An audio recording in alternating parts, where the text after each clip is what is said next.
responding to Jim's comment because I'm on the other side.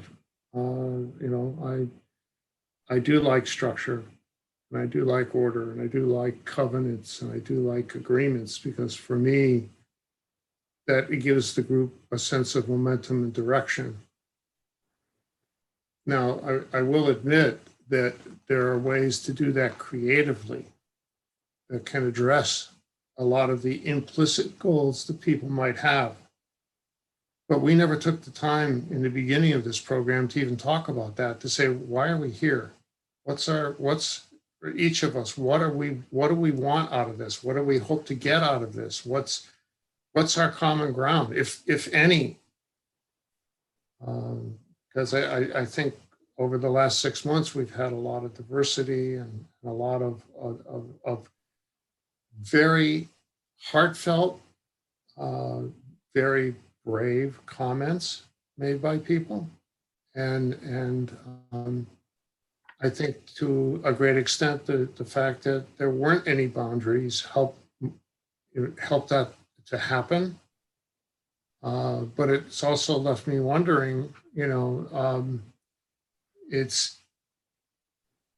how much more might have happened with some general guidelines.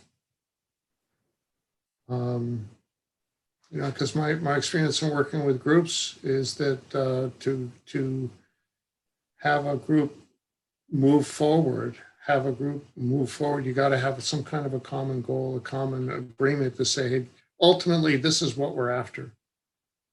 Ultimately, this is what we want. This is, and then to step back and say, all right, what are the different dimensions of that? Go to what I call the higher level goals.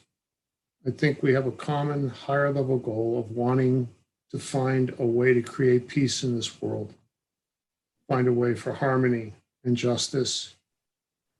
I think ultimately that's what we're after, and it keeps coming back week after week, hoping that in some way we might pick up some insights to make that happen. So I think at a higher level, we're all committed to make this world a better place.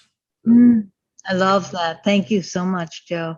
And I would just love it if people would respond to that, to say, you know, how have we learned anything about creating peace in the world?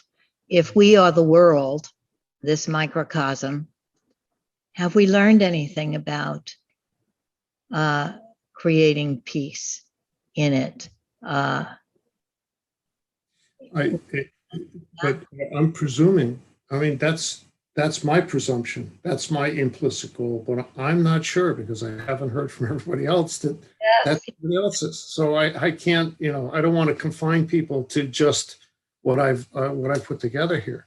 Right. Well, if people are willing, and we have to stop, but if people are willing, I'd love to hear your goal, you know, like what you would be in it for, what the higher goal would be that you feel like you would want us to be able to do. And if you've come any closer to that in this, and if there are any kinds of agreements that would have helped get us closer to that from your point of view, or whether the agreements have to evolve and develop as we go along, or the goal has to develop. But I'd love to hear from each one of you about that. It would be fabulous. So we have a closing with Clara. There's Clara. Okay. All right, everyone. So just taking a moment to find our ground with all of this,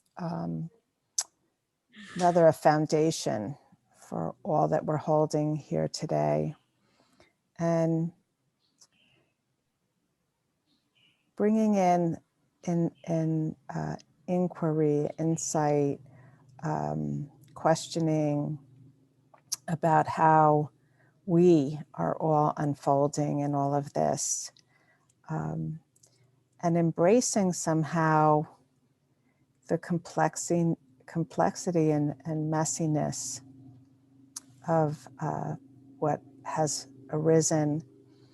And for me, I'm noticing such grace and beauty in all of that, and I'm drawn to it. So just holding all of that with all of you lovely people tonight.